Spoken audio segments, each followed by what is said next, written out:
கர்த்தர் உங்களை ஆசீர்வதிப்பாராக. கண்ணை மூடலாம். தேவ சமூகத்துக்கு நேராக ஒப்பு கொடுக்கலாம். கர்த்தருடைய வார்த்தைக்கு நேராக நம்மை ஆயத்தமாக்குவோம்.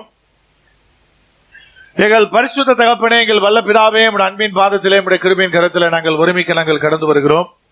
எங்கள் தேவனாகிய கர்த்தருடைய மகிமை, எங்கள் தேவனாகிய கர்த்தருடைய வல்லமை, ஆண்டவரே உம்முடைய பரிசுத்த கரம் இந்த வேளையிலே எங்கள் மத்தியில் இறங்கத்தக்கதாக எங்கள் தகப்பனுடைய பலத்த கரத்துக்குள்ளாக நாங்கள் ஆண்டவரே எங்களை தாழ்த்தி நாங்கள் அர்ப்பணம் பண்ணுகிறோம்.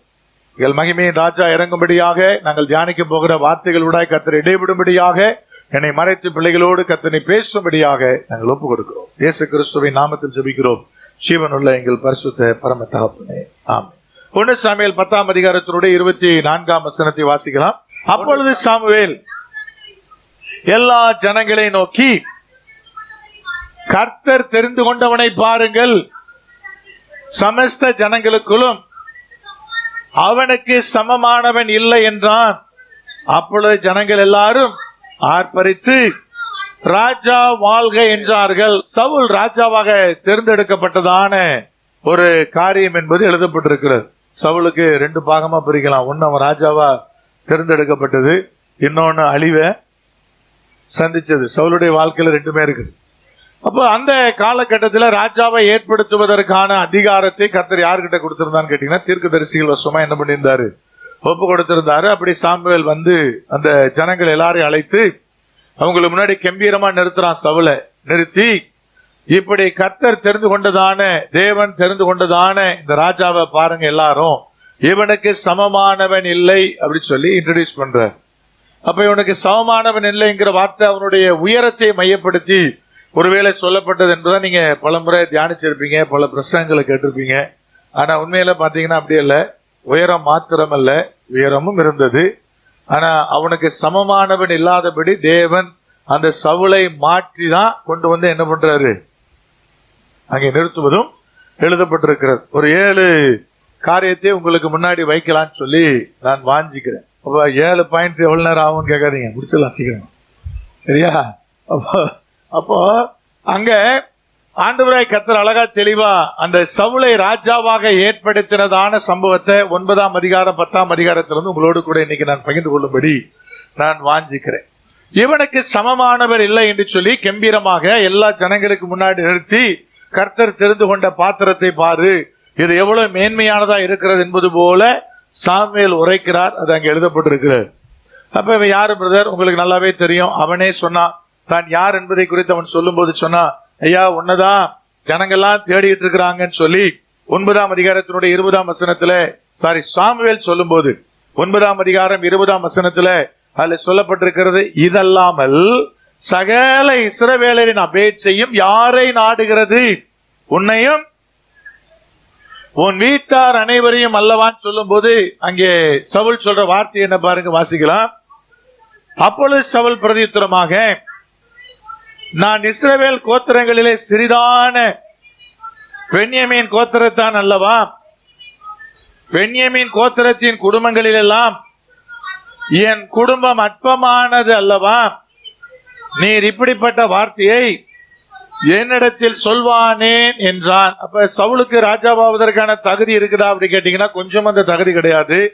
அந்த காலகட்டத்தில் கொஞ்சமா இருந்தது பென்யமீன் கோத்திரம், அது சிறியதுன்னு அவரே சொல்றாரு. அந்த சிறியதிலும் என் குடும்பம் அற்பமானது அப்படிங்கிற வார்த்தையை பயன்படுத்துறார். எல்லா கோத்திரத்தை காட்டிலும் என் கோத்திரம் சின்னதுன்னு சொன்னவரு, அந்த கோத்திரத்திலேயே என் குடும்பம் தான் சின்னதுன்னு சொல்லல, அடுத்த வார்த்தையை பயன்படுத்துறார். என்னது? சின்னதுன்னா வேற அர்த்தம், அற்பமானதுன்னா வேற அர்த்தம். அப்ப என்ன சொல்றாரு, என் கோத்திரத்தில் இருக்கிறவங்க கூட என்ன ஒரு பொருட்டா என்ன செய்ய மாட்டான், என்னையும் என் குடும்பத்தையும் எண்ண மாட்டான், மதிக்க மாட்டான்.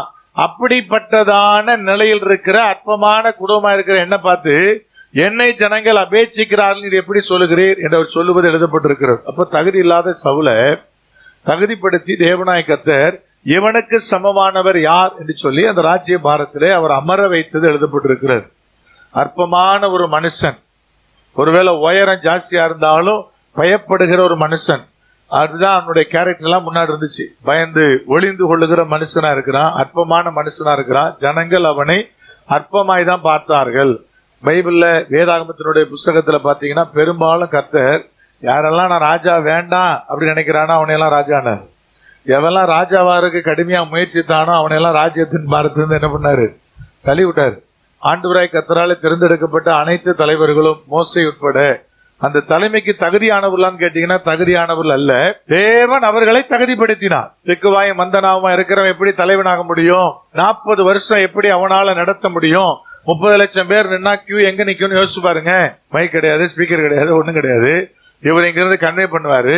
அதிகபட்சமா ஒரு 1000 பேர் காதல விழுமான்னு தெரியாது. அந்த 1000 பேரை திரும்ப அதை கொண்டு எங்கிட்ட பண்ணணும்? இப்படிதானே போகும். எப்படி நீ அவனுக்கு வந்து பதில் சொல்லுவீங்க? அவ்வளவு பேருக்கு எப்படி கன்வே பண்ணுவீங்க மெசேஜ? அதுல திக்குவாய் மந்தனாவா இருக்கிறவன் எப்படி கன்வே பண்ண முடியும்? சரி, திக்குவாய் மந்தனாவமா இருக்கிற மனுஷனை அழைத்து தேவனாய் கர்த்தர் அவனை திக்குவாயை சுகப்படுத்திட்டா ராஜாவாக்கிருக்கலாம். அது கூட செய்யல. அப்படியே தலைவனா வாழ்ந்தார். இதுதான் இஸ்ரவேலர் எகிப்திலிருந்து மீட்க போறேன்னார். இப்படி பைபிள்ல சொல்லிக்கிட்டே இருக்கலாம் வேதாகமத்துல முழுவதுமாய். அப்போ எப்படிதான் அவர் அந்த ஸ்தானத்துக்கு உயர்த்துகிறார் அப்படி கேட்டீங்கன்னா தேவன் தகுதிப்படுத்துகிறார். அப்ப இந்த சவுலுடைய விஷயத்துல 9ஆம் அதிகாரத்துல அவனுக்கு ஒண்ணுமே கிடையாது. அவனுக்கு ராஜாவாகணுங்கிறது என்னெல்லாம் கிடையாது. அப்ப அந்த இடத்துல என்ன சொல்லப்படுகிறது அப்படின்னு கேட்டீங்கன்னா, அவங்க அப்பா சொன்ன வார்த்தைக்கு கீழ்ப்படிஞ்சு கடந்து போறான். அவ்வளவுதான். கழுதையை தேடி எப்படி போறான் பிரதர்? ஒரு நாட்டை விட்டு அடுத்தடுத்த நாட்டுக்கு அவன் கடந்து போனதாக வேதம் சொல்லுகிறது. ஒரு கட்டத்துல அவன் என்ன சொன்னான்னு கேட்டீங்கன்னா, கழுதை மேல் இருக்கிற பாரத்தை எங்க அப்பா விட்டுட்டு கடைசியில என்ன காணும்னு நினைச்சுவாரு? தேட ஆரம்பிச்சிருவாரு. நம்ம திரும்பிடலாம் சொல்ற வர அவங்க கழுதையை தேடி போன பிரயாணம் என்ன பண்ணுச்சு? ரொம்ப நீளமானதா இருந்துச்சு. வெகு நீளமானதா இருந்துச்சு. அவ்வளவு நாள் தேடி போறதுக்கு என்னெல்லாம் ஆயத்தமாகி போனாங்களோ தெரியாது. எவ்வளவு உணவுலாம் எடுத்துட்டு போனாங்களோ தெரியாது. போற வழியில எல்லாம் காலி ஆயிடுச்சுன்னு வசனம் நினைச்சது. வசனம் சொல்லுது எல்லாம் காலி ஆயிடுச்சுன்னு சொல்லுது. அப்ப எவ்வளவு நாள் டிராவல் பண்ணாங்க, என்னெல்லாம் கொண்டு போனாங்க, வழியில என்னெல்லாம் நடந்துச்சு, அது எதுவுமே அங்க எழுதப்படல. அப்ப கழுதையை தேடி போன இந்த சவுல தேவனாய் கர்த்தர் ஜனத்திற்கு ராஜாவாக ஜனங்கள் கேட்க துவங்கினார்கள். கர்த்தரை புறந்தள்ளிட்டு எனக்கு ஒரு ராஜா வேணும்னு கேட்டாங்கன்னா அந்த பகுதி சொல்லுது. இந்த 2 அதிகாரத்தையும் வாசிங்கன்னா என்ன சொல்லுது? கர்த்தர் தான் உன்னை அழகா கூட்டிட்டு வந்தாரு, உன்னை அற்புதமா எகிப்திலிருந்து மீட்டுட்டு வந்தாரு, உனக்கு தேவையான எல்லாத்தையும் தந்தாரு. கானான் தேசத்துல நீ பயிரிடாதத, நீ கட்டாத வீட்டுல குடியிருந்து எல்லாவற்றையும் அனுபவித்துட்டு இருக்கிற, இப்ப எதுக்கு உனக்கு ராஜா? அப்படிதான் யாருடைய விருப்பம்? கர்த்தருடைய விருப்பம். கர்த்தர் வந்து என்ன நினைச்சாருன்னா, என் ஜனத்துக்கு ராஜாவா நானே இருந்துட்டு போறேன்னு யோசிச்சாரு. அப்ப மற்ற ஜாதிகளுக்கு எல்லாம் ஒரு ராஜா இருந்தாங்க. மற்ற புத்தருக்கெல்லாம், அம்மோன் புத்தருக்கெல்லாம் என்ன பண்ணாங்க? சில ராஜாக்கள் இருந்தாங்க. அதை பார்த்து இஸ்ரவேலருக்கு என்னன்னு கேட்டா, எனக்கும் ஒரு ராஜா வேணும் அப்படிங்கிறது அவர்கள் கேட்ட கேள்வியா இருந்தது. அதனாலதான் ஆண்டவர் சொன்னாரு ஓசியா 13 நான் கோபத்துல கொடுத்தேன், உக்கரகத்துல தூக்கிட்டேன்னு. ஓசியா 13 கோபத்துல கொடுத்தேன், என் உக்கரத்துல ராஜாவே தூக்கிட்டேன், இப்போ ராஜா எங்கன்னு கேட்டாரு. நான் கொடுக்கும்போது கூட சந்தோஷமா என்ன செய்யல, கொடுக்கல என்பது போல அந்த பதிவு இருக்கிறது. ஓசியா 13 பதிவு. அப்ப நமக்கு அழகாய் தெளிவாய் வேத வசனங்கள் சொல்லுகிறது. இந்த சவுலுக்குள்ளே காணப்பட்டதான அந்த மேன்மையான காரியங்கள் என்னன்னு கேட்டீங்கன்னா, ஃபர்ஸ்ட் காரியமே அவங்க அப்பா சொன்னோடனே கிளம்பி போனான். ஒரு வேலைக்காரனை கூட்டிட்டு போனான். பிரயாணம் கடினமா இருந்தாலும் புறப்பட்டு போனான். இன்னைக்கு நம்ம வீட்டுல இருக்கிற பசங்களை இப்ப பக்கத்து கடைக்கு போயிட்டு வந்தா எவ்வளவு மல்லு கட்டணும். சின்ன பசங்களை பார்த்தா சொல்றேன், வாலி பசங்களை தான் பார்த்தான் சொல்றேன். எப்பா இதப்போ அதை செய்யின்னு சொன்னா அவன் என்ன சொல்லுவான்? அங்க நீ செய், அது உன் வேலை, இது ஏன் வேலை இல்லை, எவ்வளவு கதை பேசுறாங்க. அப்ப இவங்கெல்லாம் ராஜாவா ஆகவே முடியாதுன்னு அர்த்தம். உங்களை பத்தான் சொல்றேன், நெவர். அப்ப முதல் காரியமே என்ன கேட்டீங்கன்னா, அப்பா போச்சனாரு புறப்பட்டான். கூட ஒரு வேலைக்கு ஒரு ஆளை துணை கூட்டிக்கன்னு சொன்னா. அந்த பாதை மிகுந்த பசியா இருந்தது, அந்த பாதை மிகுந்த போராட்டமாய் இருந்தது. இங்க போனா கம்சன் கேட்பான் இல்லையா, நம்மால் இப்போ கடைக்கு போயிட்டான்னா மீதி நான் வச்சுக்கிட்டான்னு கேட்பான் இல்லையா. மீதி நான் வச்சுக்கிட்டாமா 2 நாள் டிராவல் பண்ணோட சொல்லுவான். இப்ப நான் KFCக்கு போறேன், நினைச்சு அக்கௌண்ட்ல டிரான்ஸ்பர் பண்ணுமா, ஜிபே அனுப்புமா, எவ்வளவு வேலை செய்வான். அன்னைக்கு அப்படி இல்லை, அந்த பாதையே ரொம்ப கடினம். அந்த கடினமான பாதைக்கு கீழ்ப்படிந்து போனான். கீழ்ப்படிந்து கடந்து போனது என்ன செய்யப்பட்டிருக்கிறது, அங்கு எழுதப்பட்டிருக்கிறது. 2வது அவனுக்குள்ளே காணப்பட்ட குணம் என்ன பிரதர் அப்படி கேட்டீங்கன்னா, 7ஆம் வசனம் சொல்லுகிறது, வாசிக்கலாம். அப்பொழுது சவுல் தன் வேலைக்காரனை பார்த்து, நாம் போனாலும் அந்த மனுஷனத்துக்கு எண்ணத்தை கொண்டு போவோம், நம்முடைய பைகளிலிருந்து தின்பண்டங்கள் செலவழிந்து போயிடுச்சு, தேவனுடைய மனுஷனாகி அவருக்கு கொண்டு போகத்தக்க காணிக்கை நம்மிடத்தில் ஒன்றும் இல்லையே என்றான். அதுக்கு முந்தின வசனத்துல வேலைக்காரன் சொல்றான், அப்பா கழுதையை தேடி தேடி ஓஞ்சிட்டோம், இங்க ஒரு தேவனுடைய மனுஷன் இருக்கிறார் இந்த பட்டணத்துல. அந்த தேவனுடைய மனுஷன் போவோம், அவர் ரொம்ப பெரியவர், அவர் சொல்றதெல்லாம் தப்பாமல் நடக்கும், அங்கே போவோன்னு சொல்லி கூப்பிடுறான் வேலைக்காரன். அதுக்கு பதில் சவுல் சொல்றாரு, ஐயா போறது ரைட்டு, என்ன கொண்டே கொடுக்க போறோம், என்ன கொண்டே கொடுக்க போறோம். அதுக்கு பின்னாடி பாத்தீங்கன்னா 8ஆம் வசனம் சொல்லுகிறது, அந்த வேலைக்காரன் பின்னும் சவுலை பார்த்து, இதோ என் கையில் இன்னும் 1/4 சேக்கல் வெள்ளி இருக்கிறது. 1/4 சேக்கல் வெள்ளி இருக்கிறது. 1/4 சேக்கல் எவ்வளவு கேட்டீங்கன்னா 3 கிராம்.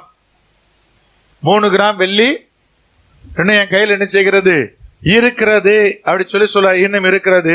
தேவனுடைய மனுஷன் நமக்கு நம்முடைய வழியை அறிவிக்கும்படிக்கு அதை அவருக்கு கொடுப்பேன் என்றான். அன்னைக்கு தேவனுடைய மனுஷன் தீர்க்கதரிசி அப்படின்னு பெயர் இருந்துச்சு. அதுக்கு முந்தின காலகட்டங்களில் ஞான திருஷ்டிக்காரன் பெயர் இருந்ததாக அந்த 9ஆம் வசனம் சொல்லுது. அந்த காலத்திலே சொல்றாங்க, என்ன சொல்றாங்கன்னா, அந்த காலத்துல ஞான திருஷ்டிக்காரன் பேரியா எப்ப சொல்றான், சவுல் காலத்திலே சொல்லலாம். அப்புறம் இப்ப உங்களுக்கு பேர் என்னது, தீர்க்கதரிசியா இருக்கிறது அப்படி 2 பேரும் பேசிக்கிறாங்க. 1/4 சேக்கல் வெள்ளி இருக்கிறது கொடுக்கலான்னு பேசிக்கிறாங்க. அப்ப சவுலிட்டு இருந்த குணம் என்னன்னா, நான் தேவனுடைய மனுஷனை பார்க்க போறேன், எண்ணத்தை அவருக்கு கொடுப்பேன் அப்படிங்கிற எண்ணம் அவருக்கு கொடுத்து, அட்லீஸ்ட் குறைஞ்சபட்சம் தின்பண்டமாவது இருக்கணும் இல்லையா.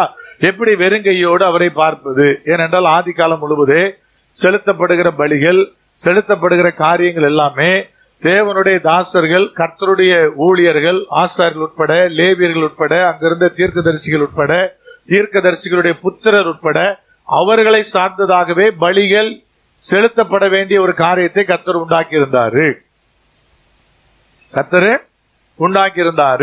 இப்ப தீர்க்கதரிசிகள் எப்படி இருக்கும்னு கர்த்தர் விரும்புறாரு அப்படி கேட்டீங்கன்னா, ஐயா நீ பணத்துக்காக தீர்க்கதரிசி கிடையாது, ஆனா ஜனம் கொடுக்கிற பணத்தை வச்சுதான் உனக்கு என்னது, ஜனம் கொடுக்கிற காணிக்கை வச்சுதான் உனக்கு வாழ்க்கை.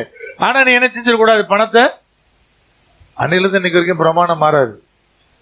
கர்த்தர் அப்படிதான் விரும்புறாரு. நாங்க என்ன செய்யறோம்னா, எங்க அழைப்பு வந்தாலும் என்ன செய்யறோம், போயிட்டே இருக்கிறோம், கிராமங்களை தேடி போறோம். இங்க இருந்து போறோம் அப்படின்னா அங்க எங்களுக்கு என்ன கிடைக்கும் நாங்க பாக்குறது இல்ல. இங்க இருந்து போக வார செலவு ஒரு குறைஞ்சபட்சம் வண்டியோட மெயின்டெனன்ஸ் எல்லாம் சேர்த்தா ஒரு 25,000 ரூபாய் செலவாகும். நாங்க அப் அண்ட் டவுன் டீசல் ஒரு முறை அப்படியே திருநெல்வேலி போயிட்டு வரணும்னா, அப்புறம் வண்டிக்கு போடுற 10,000 கிலோமீட்டருக்கு ஒரு சர்வீஸ், போற டயர் தேயறது, அவ்வளோத்தையும் கணக்கு போட்டீங்கன்னா ஒரு 20,000 25,000 ரூபாய் எல்லாமே ஒரு தடவை வண்டி நினைச்சு அது போயிட்டு வராது. அங்க போன இடத்துல பிரதர் நமக்கு சிவப்பு கம்பள வரவேற்பு கிடைக்குமா? சிவப்பு கம்பள வரவேற்பு எல்லாம் கிடைக்காது. அதிகபட்சமா தண்ணி பாட்டில் கூட வைக்க மாட்டான். அது கூட நம்ம தான் என்ன செய்யணும், கொண்டுட்டு போனோம். நம்ம மிஷனரி பணித்தளத்துல மாத்திரம் இல்ல, வெளியே இருக்கிற சபைகளும் அப்படிதான் இருக்கும். அப்ப அந்த காலத்துல பிரதர் அவர்கள் கொடுக்கிற காணிக்கை வச்சுதான் நடக்கும். அன்னையிலிருந்து இன்னைக்கு வரைக்கும் ஊழியக்காரர்கள் மேல நியமிக்கப்பட்டிருக்கிற நியமனம் அதுதான். ஆனா அதற்காக ஊழியக்காரன் என்ன செய்யக்கூடாது, ஊழியம் செய்யக்கூடாது. தீர்க்கதரிசி அங்க பாத்தீங்கன்னா கண்டிப்பா கொடுக்காம யாரும் அவர்களை சந்தித்ததில்லை. அங்க என்ன சொல்லப்படுகிறது, எசேக்கியேல் 13 அதிகாரத்துல கள்ள தீர்க்கதரிசிகளை குறித்து சொல்லுமே, என்ன சொல்ல பாருங்க, எசேக்கியேல் 13:17-19. மனுபுத்திரனே, தங்களுடைய இருதயத்தில் இருக்கிறத எடுத்து தீர்க்கதரிசனம் சொல்லுகிற உன் ஜனத்தின் குமாரத்திகளுக்கு எதிராக உன் முகத்தை திருப்பி அவர்களுக்கு விரோதமாக தீர்க்க தரிசனம் உரைத்து சொல்ல வேண்டியது என்னவென்றால், பழைய காலத்திலிருந்து இந்த காலம் வரைக்கும் ஆண் தீர்க்கதரிசிகளை அட்டகாசத்தை விட பெண் தீர்க்கதரிசிகள் அட்டகாசம் கொஞ்சம் ஜாஸ்தியா இருக்கும். ஒரு சபைக்கு போயிருந்தா ஒரு அம்மா சாட்சி சொல்லிச்சு, சாட்சி சொல்லிதான் கூட்டாரு. ஒரு அம்மா வந்துச்சு சாட்சி சொல்லிச்சு, கர்த்தர் என்கிட்ட அன்னைக்கு பேசினார், இன்னைக்கு பேசினார், நேற்று நைட்டு பேசினாருன்னா ஒரு 15 நிமிஷம் இதை பேசுறோம், அதை பேசுறோம், அதை பார்த்தேன், இதை பார்த்தேன்னு சொல்லிட்டே இருந்துச்சு. நான் முடிஞ்சோடனே பாஸ்டர் சொன்னேன், பாஸ்டர் கவனிச்சுங்க, இந்த அம்மானால உனக்கு ஆபத்து வரும் பாத்துக்க. என்னையா சொல்றீங்க அப்படின்னாரு. அடுத்த மாசமே பாதி பேரை கூட்டிட்டு அந்த அம்மா கிளம்பிச்சு. போன் அடிச்சாரு அடுத்த மாசம், நீங்க சொன்ன மாதிரி ஆயிப்போச்சு. கண்டிப்பா வரும், ஏன்னா பேசுற ஸ்டைல்ல என்ன நமக்கு தெரிஞ்சிடும். ஓ இது எதுக்கு பேசுது, என்ன பேசு நம்ம கரெக்டா தெரியும். இதால உங்களுக்கு பிரச்சனை வரும்போது பாத்துக்க அப்படி. அப்போ நீங்க அந்த குமாரத்திகளுக்கு விரோதமா என்ன செய்ய, தீர்க்க தரிசனம் உரைத்து சொல்லு. என்ன சொல்லணும் வாசிங்க, ஆத்துமாக்களை வேட்டையாடும்படிக்கு சகல கைகளுக்கும் கழுவணைகளை தைத்து அந்தந்த வயதுடையவருடைய தலைக்கும் தலையணைகளை உண்டு பண்ணுகிறவர்களுக்கு ஐயோ நல்ல சொகுசா இருக்கும்படி அவனுக்கு நல்லா பட்டர் பூச்சி பூசி நல்லா அதெல்லாம் கடகெல்லாம் போட்டு அவனோட தலையணை வச்சு அப்படியே தட்டி கொடுத்து தூங்கு அப்படின்னு சொல்றவனுக்கு அவை என்பது ஆராதனை என்பது உங்களுக்கு நான் சோப் போடுற வேலைக்காக கத்தர் கொடுக்கல, எனக்கு அது டியூட்டியே கிடையாது. அதை செய்யறவனுக்கு அதை நான் செஞ்சேன்னா என்னை பார்த்து ஆண்டுதான் சொல்லுவார், உனக்கு ஐயோம்பார். அப்புறம் கீழே நீங்களும் ஜனத்தின் ஆத்துமாக்களை வேட்டையாடி அதை உங்களுக்கு உயிரோட காப்பாற்றுவீர்களோ. என்ன சொல்ல வர்றாரு கேட்டீங்கன்னா, இப்படி போட்டு அவனை வேட்டையாடி அவனை உயிரோடு நீ வைக்க முடியுமான்னு கேட்கிறாரு. அவன் தான் செத்து போயிடுவானேன்றாரு. எதுல சாவறதை பத்தி பேசுறாரு? ஆவியில செத்து போற காரியத்தை பத்தி பேசுறாரா? சாகத்தகாத ஆத்துமாக்களை கொல்வதற்கும் உயிரோட இருக்கத்தகாத ஆத்துமாக்களை உயிரோட காப்பாற்றுவதற்குமாக நீங்கள் பொய்க்கு செவி கொடுக்கிறேன், என் ஜனத்திற்கு பொய் சொல்லுகிறதுனாலே சில சிறங்கை வாட்கோதுமைக்காக அப்ப துண்டுகளுக்காகவும் என்னை ஜனங்களுக்குள்ளே பரிசுத்த குலைச்சலாக்கினீர்கள். அப்பா, சில கோதுமைக்கும் சில அப்ப துண்டுக்கும் ஏயா இப்படி புடிக்கிட்டு யார பார்த்து? தீர்க்கதரிசிகளை பார்த்து. அப்ப அப்ப துண்டுக்கும் வார்கோதுமைக்கும் ஒரு தீர்க்கதரிசி ஊழியம் பண்ண முடியாது. உண்மையான தேவனுடைய தாசன் அதற்காக ஊழியம் பண்ணவே மாட்டான், ஒரு காலகட்டத்திலும் பண்ண மாட்டான். அப்ப துண்டுக்காக வார்கோதுமைக்காக கிடைக்கிற பணத்துக்காக ஊழியம் செய்ய முடியாது. அவனுக்கு தேவன் சொல்றார், அவனுக்கு ஐயோ. மீகா 3ஆம் அதிகாரம் 11, 12 வசனங்கள். அதன் தலைவர்கள் பரிதானத்திற்கு நியாயம் தீர்க்கிறார்கள், அதனுடைய ஆசாரியர்கள் கூலிக்கு உபதேசிக்கிறார்கள். அதனால அன்னையிலிருந்து இன்னைக்கு வரைக்கும் மாச சம்பளம் வாங்குற ஆசாரியன் கூலிக்காகத்தான் நினைச்சான் உபதேசிட்டு இருக்கிறான். அன்னையிலிருந்து இன்னைக்கு வரைக்கும் கூலிக்காக உபதேசிக்கிறார்கள். அதனுடைய தீர்க்கதரிசிகள் பணத்திற்கு குறி சொல்றான். ஆகிலும் அவர்கள் கர்த்தரை சார்ந்து கொண்டு கர்த்தர் எங்கள் நடுவில் இல்லையோ, தீங்கு எங்கள் மேல் வராது என்கிறார்கள். பண்றதெல்லாம் யோக்கியத்தனம், சொல்றதெல்லாம் கர்த்தர் என் கூட இருக்காரு, தீங்கு எனக்கு வராதோன்றது. அப்போ தீர்க்கதரிசிகள் தேவனுடைய ஆசாரியர்கள் ஜனங்கள் கொடுக்கிற காணிக்கையினால தான் அவர்கள் வாழுவார்கள். அதுதான் தேவன் நியமித்தது, தேவன் நியமித்து வச்சிருக்கிற காரியம்.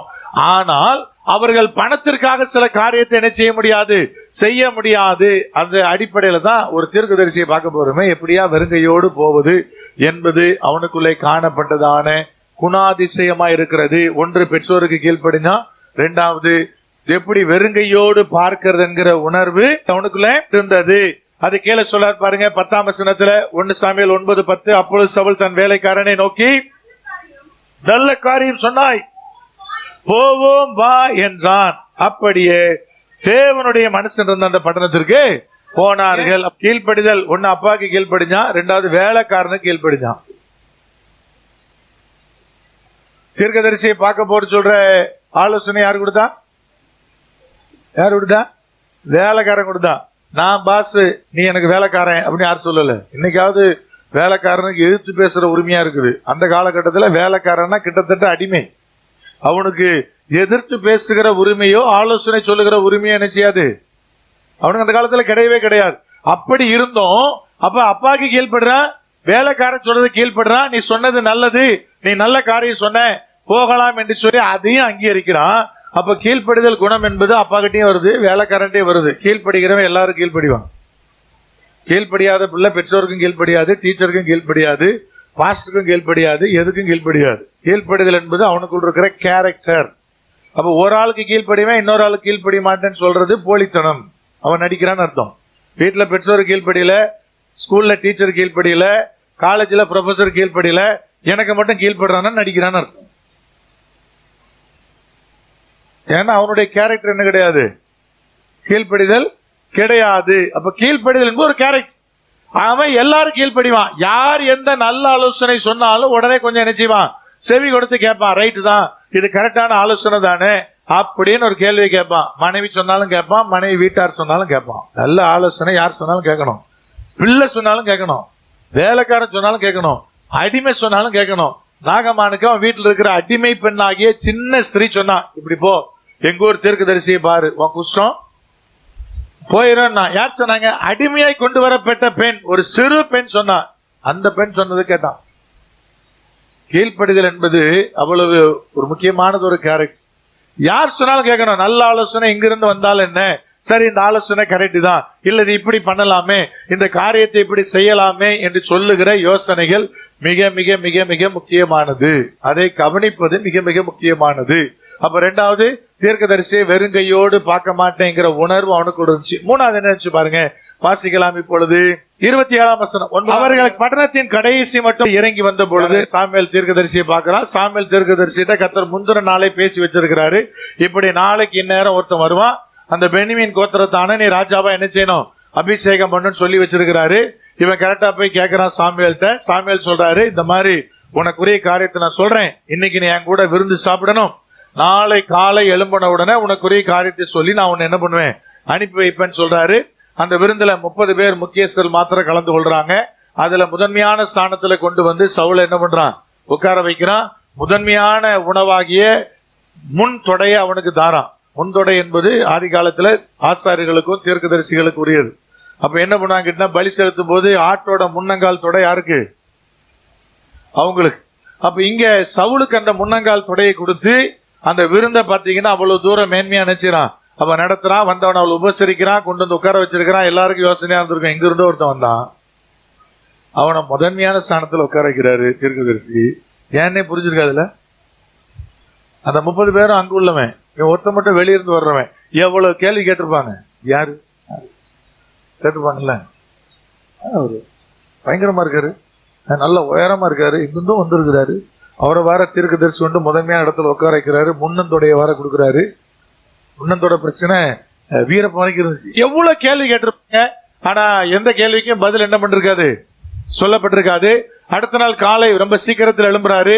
எழும்பி என்ன செய்றாரு கேட்டீங்கன்னா, அந்த சவுலை எழும்பி ஆயத்தமாகி ஊருக்கு வெளியே வரும்போதுதான் நான் அவன்கிட்ட பேசுவேன்னு சொல்லி அவனை கூட்டிட்டு வர. அப்புறம் தான் 27ஆம் வசனம் நடக்குது, வாசிக்கலாம். அவர்கள் பட்டணத்தின் கடைசி மட்டும் இறங்கி வந்த போது சாமுவேல் சவுலை பார்த்து, வேலைக்காரனை நமக்கு முன்னே நடந்து போக சொல் என்றான்.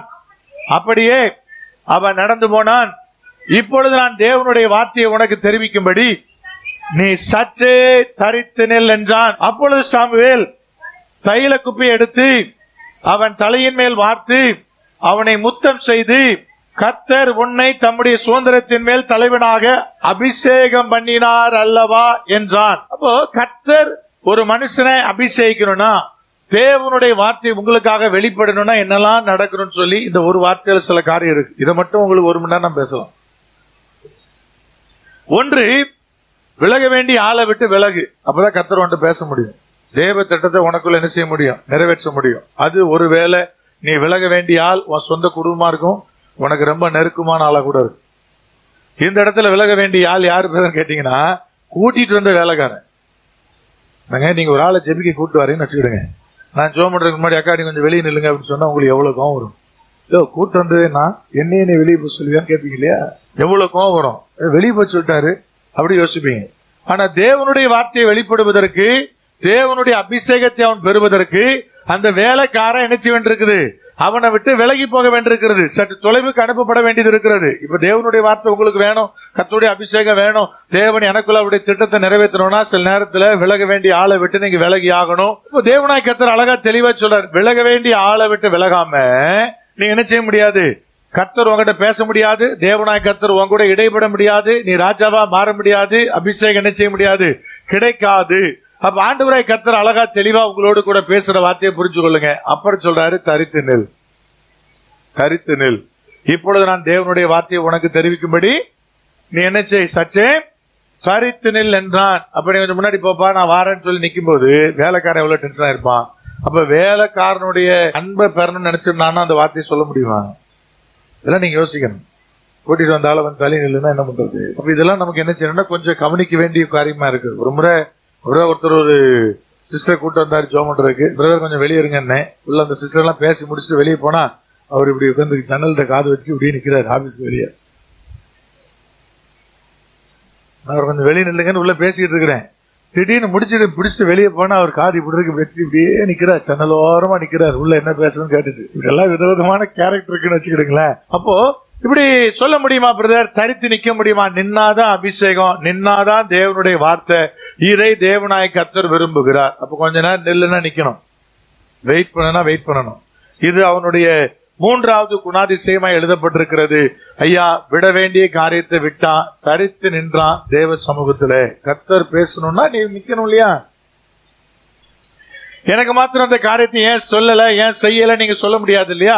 அப்ப அழகா தெளிவாய் சொல்லப்படுகிறது, வார்த்தையும் அபிஷேகமும் அப்படிதான் கடந்து வருகிறது. அவன் தலையின் மேல் அவன் தைல குப்பியை எடுத்து வார்த்து முத்தம் செய்து அவனை தலைவனாக அபிஷேகம் பண்ணினார். அப்ப சொல்றான், நீ இந்த மாதிரி போப்பா, ஒரு தீர்க்கதரிசிகளுடைய கூட்டம் உனக்கு முன்னாடி வரும், அவர்கள் ஆவியில நிரம்புவாங்க, நல்ல நாகசுரம் சுரமண்டலம் எல்லாம் வாசிப்பாங்க. அவர்கள் தீர்க்க தரிசனம் சொல்லுவாங்க. அந்த தீர்க்க தரிசன கூட்டத்தை நீ என்ன செய்வ? நீ பார்ப்ப. அப்ப அவங்க உனக்கு என்னெல்லாம் தருவாங்க என்பதற்கும் அடையாளம் சொல்ற. 2 அப்பங்களை தருவாங்க, அப்புறம் திராட்சை ரசத்தை உடனே போட்டிருக்கு. என்ன போட்டிருக்கு பாருங்க, 4ஆம் வசனம். உன்னுடைய சுக செய்தியை விசாரித்து உனக்கு 2 அப்பங்களை கொடுப்பார்கள், அவைகளை நீ அவர்கள் கையிலே வாங்க வேண்டும். அதுக்கு முன்னாடி 3ஆம் வசனத்துல திராட்சை ரசத்தையும் கொண்டு வந்து நினைச்சுவாங்க, உனக்கு தருவாங்க என்று அங்க எழுதப்பட்டிருக்கிறது. இப்படி தீர்க்க தரிசன புத்தர் வருவாங்க, நீர் அவ கையிலே வாங்க வேண்டும். வாங்கணுமா வாங்க வேண்டாமாங்கிறது யார் தான் தீர்மானிக்கிறான்? போற வழியில 2 பேர் வருவான், அவன் கொடுக்கறத நீ வாங்க கூடாதுன்னா என்ன செய்யக்கூடாது? வாங்க கூடாது. நீங்க வாங்க வேண்டும் அப்படி சொல்லிட்டு சொன்னார். அப்பொழுது கர்த்தருடைய ஆவி உன்மேல் இறங்குவார், நீ அவர்களோட கூட தீர்க்க தரிசனம் சொல்லி வேறு மனுஷன் ஆவாய் என்று சொல்லப்படுகிற வார்த்தை என்பது எழுதப்பட்டிருக்கிறது. திராட்சரசமும் அப்பமும் மிகப்பெரிய பங்கு வைக்கிறது கர்த்தருடைய ஆவி நம்ம மேல இறங்குவதற்கு. இப்படி ஒன்னும் கேட்கக்கூடாது, நீங்க எங்க வாங்குறீங்க போய் சொல்லுங்க, நான் கொஞ்சம் வீட்டுக்கு வாங்கிட்டு போறேன்னு கேட்கக்கூடாது. திராட்சரசம் அப்ப என்பதே ஆதி முதல் ஆதியாகமம் துவக்கி இயேசு கிறிஸ்து ஒரு மனுஷனுக்கு கொடுக்கிற காரியமாக ஆபிரகாம் காலத்திலிருந்து நம்ம பாக்குறோம். மெல்கிசேதேக்கா வந்து இயேசு கிறிஸ்து ஆதியாகமம் 14 ஆபிரகாமுக்கு என்ன கொடுத்தாரு? அப்பத்தையும் திராட்சை ரசத்தையும் கொடுத்தார். இது என்ன குறிக்குதுன்னு கேட்டீங்கன்னா, நீ ரட்சிக்கப்பட்டவனாக தேவனுடைய ராப்போஜனத்துல கலந்து அப்படி ஒரு வாழ்க்கை வாழுகிறது உனக்கு ஆவியானவரை பெறுகிற தகுதியை என்ன செய்கிறது? உனக்கு உண்டாக்குறது. நான் ஏற்கனவே சொன்னேன், ஃபர்ஸ்ட் ரட்சிப்பு, அதுக்கு பின்னாடிதான் அபிஷேகம், அதான் சிஸ்டம். சிலர் கொஞ்சம் மாறினார். அப்ப இங்க சொல்லப்படுது கர்த்தருடைய ஆவியானவர் உன் மேல இறங்குவாரு, நீ என்ன செய்வ?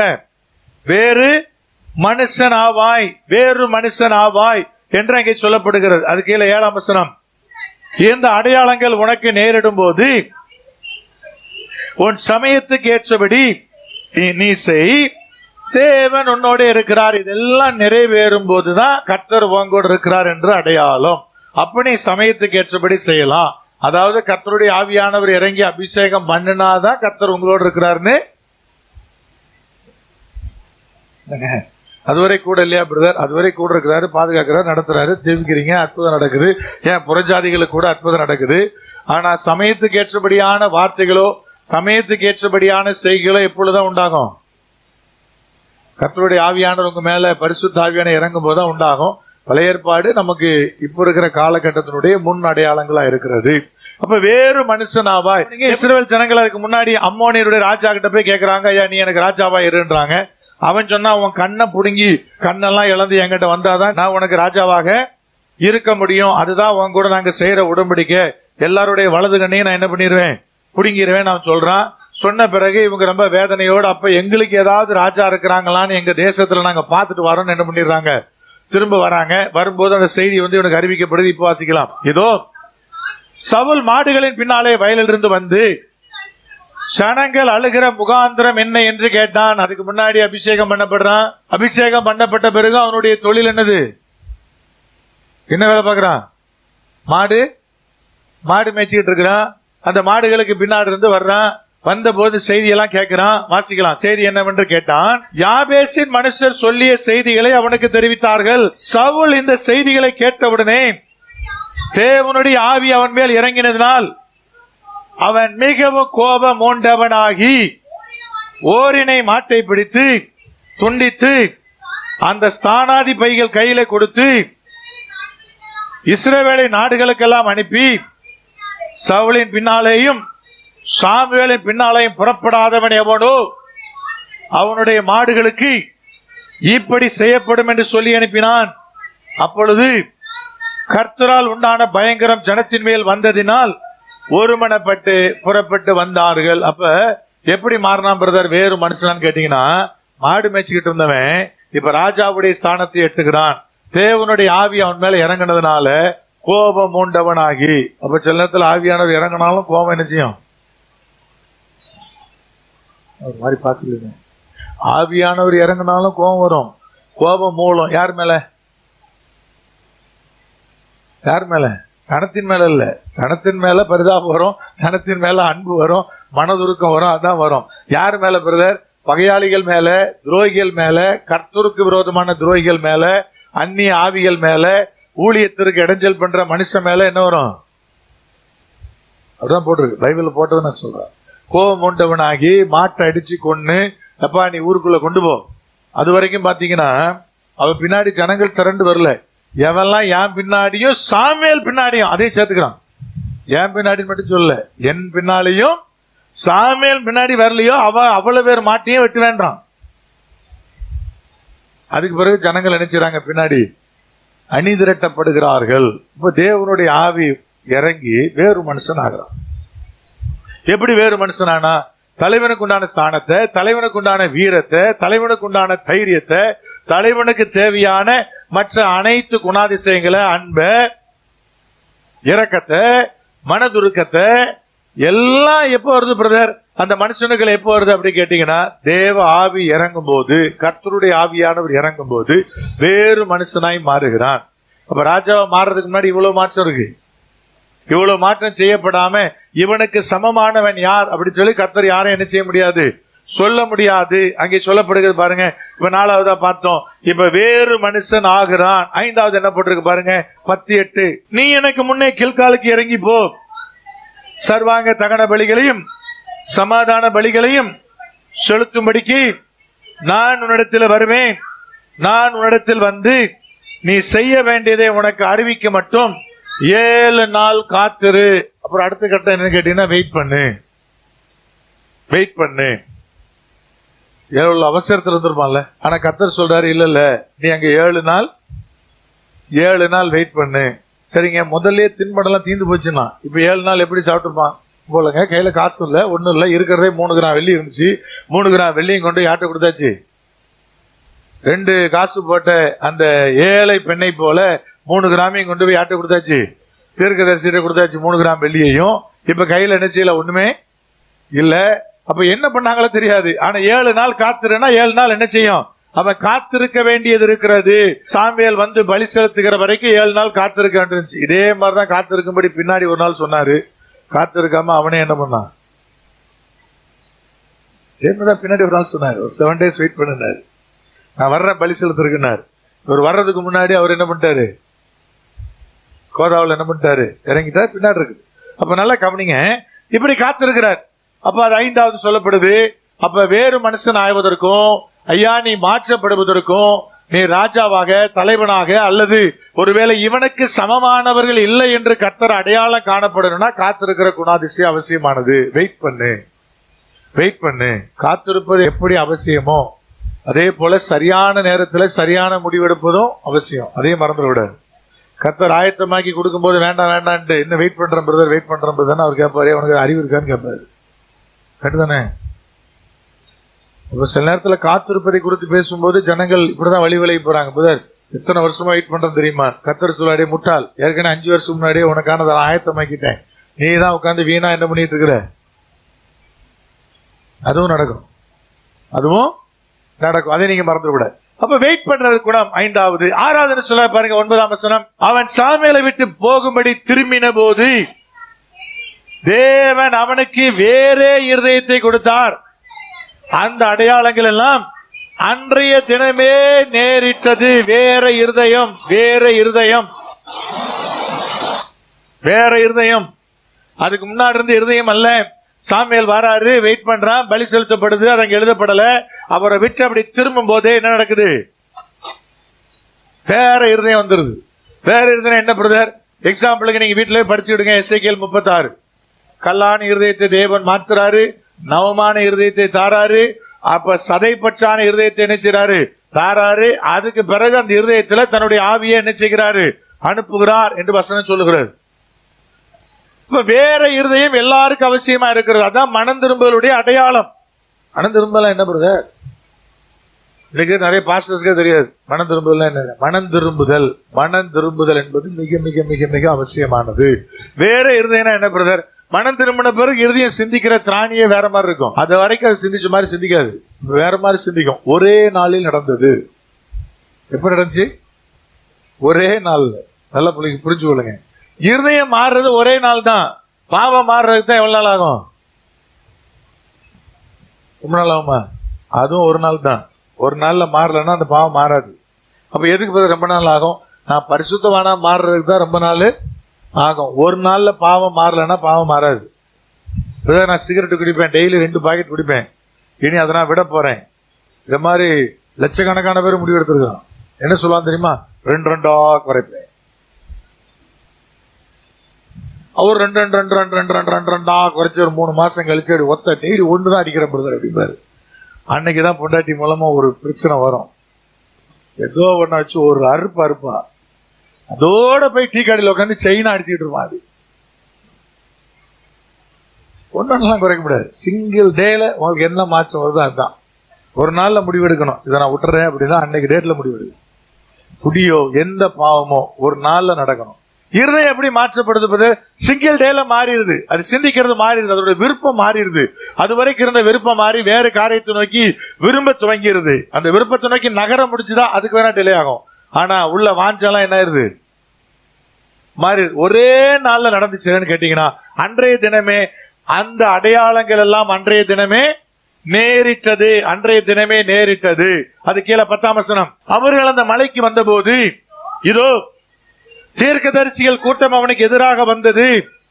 அப்பொழுது தேவனுடைய ஆவி அவன் மேல் இறங்கினதால் அவனும் அவர்களுக்குள்ளே தீர்க்க தரிசனம் சொன்னான்.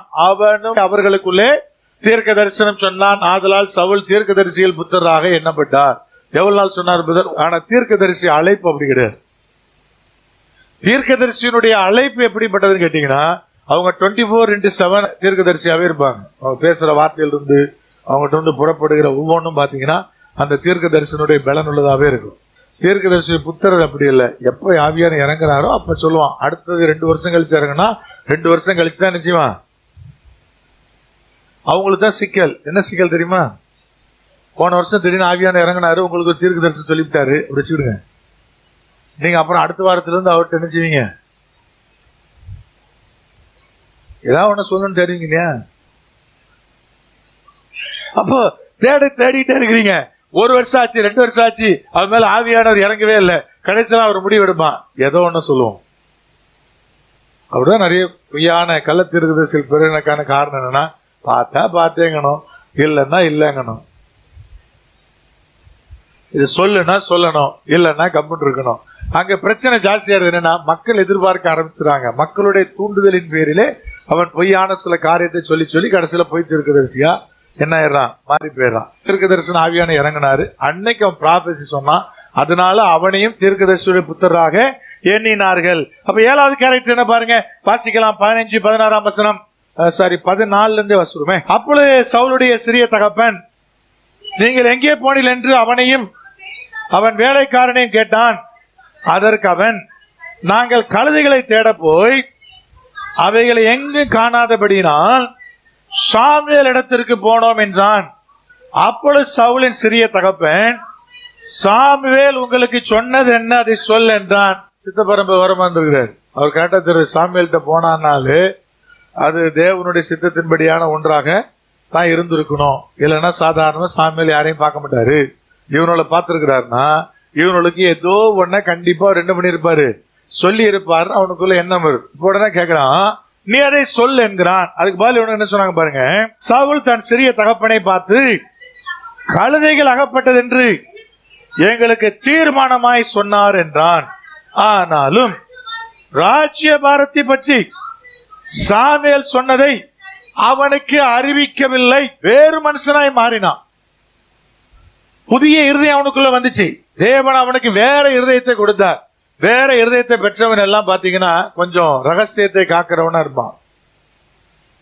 ரகசியத்தை காக்கிறவனா இருப்பான். உண்மையா வேற இருதயம் வந்துருச்சுன்னா சிலதை ரகசியமா காப்பான். நம்ம சர்ச்சில் பெண்கள் கூட சில நேரத்தை ரகசியமா காக்குறாங்க. ஆண்கள் இருக்கிறாங்க பாருங்க, லொடலோடா ஒருத்தன் வீட்டு கதையை ஒருத்தன்ட்ட பேசி, இந்த கதையை அவன்கிட்ட பேசி. நாங்க எல்லா சர்ச்சிலையும் பெண்ணாலதான் பிரச்சனை வரும். இங்க மட்டும் ஆண்களாலதான் வரும்.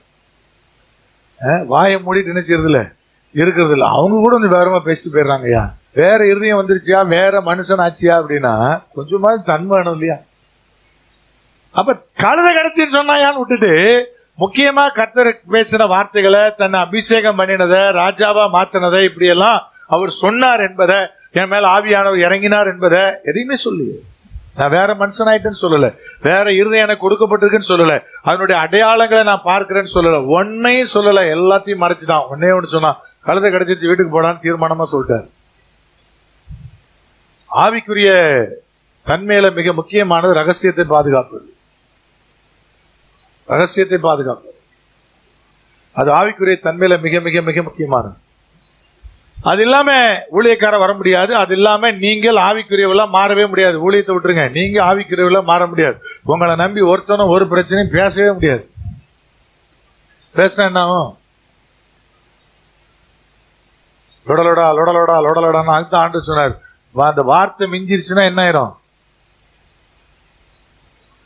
பாவம் வந்துடும். ஓவரா பேசினாலே என்ன வந்துடும்? பாவம் வந்துடும். கொஞ்சம் அடக்கு வாய அப்படி சொல்றாரு. எங்க எவ்வளவு நேரம் பேசணுமோ அவ்வளவு நேரம் தான் பேசணும். போறோம், ஒரு வீட்டுக்கு போறோம், அவங்களை குறிச்சு பேசுறோம், எந்த பிரச்சனையும் வராது. அங்க இருந்து சாப்பிடுறோம், இல்ல ஏதோ டீயை குடிக்கிறோம், குடிச்சு ஜெபம் பண்ணி முடிச்ச உடனே எலும்பி ஜெபம் பண்ண முடிச்ச உடனே அப்படியே அதுக்கு பிறகு சீட்ல உட்காரப்படாது. அப்படியே என்ன பண்ணிடணும்? என்ன பார்த்துருப்பீங்க, ஜெபம் பண்ணி முடிச்ச உடனே அப்புறம் சீட்ல உட்கார மாட்டேன், என் பாட்டு கிளம்பி வெளியே போறத என்ன செய்வேன், ட்ரை பண்ண. அதுக்கு மேல உட்காந்தா பிரச்சனை வந்துடும். தேவையில்லாத சிலது என்ன செய்ய வந்துடும், பேச வேண்டி வந்துடும். அப்ப அழகா தெளிவா வசனம் சொல்லுது, அவ்வளவு ரகசியமா பாதுகாக்கிறான் பாருங்க. அப்ப 7வது குணம் அது அவனுடைய ரகசியமா இருக்கிறது. இன்னொன்னு 8வது ஒண்ணை காமிக்க போறேன், அதை காமிச்சு நான் முடிக்க போறோம். வாசிக்கலாம். இப்பொழுது எல்லாம் நடந்தது, எல்லாவற்றையும் தேவனாய் கர்த்தர் கொடுத்தாரு, அபிஷேகித்தாரு. அப்புறம் ஜனங்கள்லாம் சாமுவேல் வர சொன்னாரு. வர சொன்னவர் சாமுவேல் என்ன பண்ணிருக்கணும், இப்படி ஏற்கனவே வந்தான், கர்த்தர் ஏற்கனவே என்கிட்ட பேசினார், அதனால இவனைத்தான் நான் உங்களுக்கு ராஜாவாய் அபிஷேகிக்கிறேன், அபிஷேகம் பண்ணிட்டார் கர்த்தர், நான் ஏற்கனவே வேலையை முடிச்சிட்டேன்னு சொன்னாரா? நம்மளா இருந்தா என்ன பண்ணிருப்போம்? கர்த்தரையும் வர்றதுக்கு முன்னாடி என்கிட்ட பேசினாரு, கரெக்டா அந்த டைமுக்கு வந்தான், இதெல்லாம் நடந்தது, இதெல்லாம் கர்த்தர் பேசுனபடி இவன் மேல நான் தைலக்கு போய் வச்சு அபிஷேகம் பண்ணிட்டேன் அப்படின்னு என்ன பண்ணிருப்போம், சொல்லிருப்போம். ஆனா சாமுவேல் என்ன பண்ணாரு, சனங்கள் எல்லாரையும் வர சொல்லி யார் ராஜான்னு பாப்போன்னு சீட்டு போட சொன்னார். சாமுவேலுக்கு நல்லாவே தெரியும் யார் பேர்ல வரும்னு. இப்ப எதுக்கு சீட்டு போட சொல்றாரு? பிரதர், என் கோத்திரத்தை தள்ளிட்ட, உன் கோத்திரத்தை தள்ளிட்ட, சின்ன கோத்திரம் பென்னியமின் கோத்திரம், நான் யார் தெரியுமா, நான் அந்த கோத்திரம், இந்த கோத்திரம், இந்த என் கோத்திரத்துல எத்தனாயிரம் பேர் தெரியுமா, இவன் கோத்திரத்துல எத்தனாயிரம் பேர் தெரியுமா, இவனுக்கு எப்படி நான் ராஜாவா வர முடியும்னு கேட்பான் இல்லையா? கேட்ப மாட்டானே. அப்ப தேவனுடைய சித்தத்தை நிறைவேற்றுவதற்கு சில நேரத்துல ரகசியமா தான் நிச்சயம் இருக்கு. அது ரொம்ப கவனிக்க வேண்டிய ஒண்ணு. எல்லாரையும் கூப்பிடுறாரு, சீட்டு போட சொல்றாரு. அப்போ இவன் ஏற்கனவே அபிஷேகம் பண்ணப்பட்டவன், நல்லா புரிஞ்சுக்கொள்ளுங்க, இவன் ஏற்கனவே அபிஷேகம் பண்ணப்பட்டேன், இவனுக்கும் நல்லா தெரியும் சீட்டு யார் பேர்ல உள்ளோம். அப்ப இவன் வந்து முதலாள நின்றுக்கணும்ல. நம்மளா என்ன பண்ணிருப்போம், இருக்கல ஒரு நல்ல ட்ரெஸ் ஒண்ண போட்டுட்டு அப்படி போய் ராஜ வஸ்திரத்தை ஏற்கனவே தச்சிருப்போம். எப்போ அபிஷேகம் பண்ண உடனே தச்சிருப்போம். அபிஷேகம் பண்ண உடனே மாடு மேய்க்க போயிருக்க மாட்டோம். ஆனா ராஜாவா அபிஷேகம் பண்ணப்பட்ட தாவீதும் ஆடு மேய்க்க போயிட்டாரு, இவரும் என்ன பண்ணிட்டாரு, மாடு மேய்க்க போயிட்டாரு. ராஜ வஸ்திரத்துல தைக்கல, ஆனா நம்ம அப்பயே எடுத்து அழகா உடுத்தி தச்சு என்ன பண்ணிருப்போம், ரெடியா என்னைக்கிடா கூடாரு காத்துட்டு இருந்திருப்போம். இவன் என்னடான்னா ஆளே காணோம், மொத்த ஜனம் அங்க நிக்குது, இவன் தளவாடத்துக்கு பின்னாடி ஒழிச்சுக்கிட்டு இருக்கான். சீட்டு இவன் பேர்ல விழுது. ஏன்னா அது தேவனுடைய திட்டமா இருந்தது, தீர்மானமா இருந்தது. அங்க ஒழிச்சுக்கிட்டு இருக்கிற ஆளை தூக்கிட்டு வான்னா என்ன செய்யப்பட்டாங்க, அவன் ராஜாவாக மாற்றப்பட்டான். இந்த நடைமுறைக்கு பிற்பாடு இவன் ராஜா என்று அறிவித்த பிறகு 27ஆம் வசனத்துல 8வது குணாதிசயம் எழுதப்பட்டிருக்கிறது. வாசித்து ஜெபிக்க 10ஆம் அதிகாரத்தினுடைய 27ஆம் வசனம். ஆனாலும் பேலியாளின் மக்கள் இவனா நம்மை ரட்சிக்க போகிறவன் என்று சொல்லி அவனுக்கு காணிக்கை கொண்டு வராமல் அவனை அசட்டை பண்ணினார்கள். அவனோ காது கேளாதவன் போல் இருந்தான் என்று சொல்லப்பட்டிருக்கிறது. அப்ப அசட்டை பண்ணினார்கள், உதாசீனப்படுத்தினார்கள். செயலில் மாத்திரமல்ல, அசட்டையான வார்த்தைகளை பேசினார்கள். இவனா நம்மளை ரட்சிக்க போறான்னு சொல்லி கண்டும் காணாதவன் போல சொல்லல, காது கேளாதவன் போல இருந்தான். இதுதான் ஒரு ராஜாவுக்கு உண்டான 8வது தகுதி.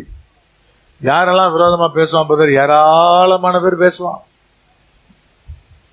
பேசுறவனுக்கெல்லாம் காது கொடுத்துட்டு இருந்தா ஒரு வேலை என்ன செய்ய முடியாது, ஒரு வேலையும் செய்ய முடியாது, ஒரு காரியத்தையும் செய்ய முடியாது. அவன் பேசிக்கிட்டே இருப்பான், இவனா ரட்சிக்க போறான், இவனா செய்ய போறான், இவனால முடியுமா, இது அற்ப கூட்டமாகிய இது அற்ப ஜனம் தானே, இதுவா செஞ்சிரும். இவன் எருசலேம் மலங்கத்தை கட்டினா நரி ஓடினா கூட என்ன ஆயிரும், இடிஞ்சு போயிரும். சொல்லிட்டே இருப்பாங்க, ஏராளமான ஜனம் சொல்லுவாங்க. ஆனா காது கேளாதவன் போல இருக்கிறவன் தான் வேறு மனுஷன் ஆயிட்டான்னு அர்த்தம். ஆண்டவர் சொன்னாரு, ரொம்ப வேலைக்காரன் பின்னாடி காதை இப்படியே கொண்டு போகாத, அப்படி கொண்டு போனா அவனோட நிந்திக்கிறதையும் கேட்க வேண்டியதாக காது அப்படி கொண்டு போனாலும் சிக்கல் வந்துடும். ஏன்னா எல்லாரும் கூடி பேசினாலே அடுத்தால பத்தி தானே பேசுறான். வேலைக்காரன் 2 பேர் பேசலாம் பிரதர், உன்னை எஜமானுக்கு அப்படி என்னத்தை பேசிட்டு இருக்கிறானுங்க, இன்னொரு வர முடியும். அதுபடி என்ன பேசுறான் அப்படி லேசா நோண்டி கேட்டோம் நமக்கு பிரச்சனை தான் வருது. ஆதி காலத்துல இன்னைக்கு வரைக்கும் அப்படிதான் இருக்கு. அதனாலதான் கர்த்தர் சொன்னார், காது கேளாதவன் போல் இருப்பதா ஒரு வேறு மனுஷன் ஆனவனுடைய தன்மையா இருக்குது. அவன் தான் வேற இருதயத்தை பெற்றவன். 1000 பேசுவான், வீட்டுக்குள்ளேயும் பேசுவான், வெளியும். இவனுக்கையா நடக்கும், இவனெல்லாம் நடக்குமையா சொல்லிட்டு தான் இருப்பான். ஆனா நீங்க உண்மையாக இவனுக்கு சமமானவன் யாருன்னு கர்த்தர் கம்பீரமா சொல்ற அளவுக்கு வரணும்னா காது கேளாதவன் போல் இருப்பதுதான் என்னது நல்லது. காது கேளாதவன் போல் இருப்பதுதான் நன்மையானது. அப்போ 8 காரியம். இவங்க 7 காரியத்தை நான் எடுத்துட்டு வந்தேன்.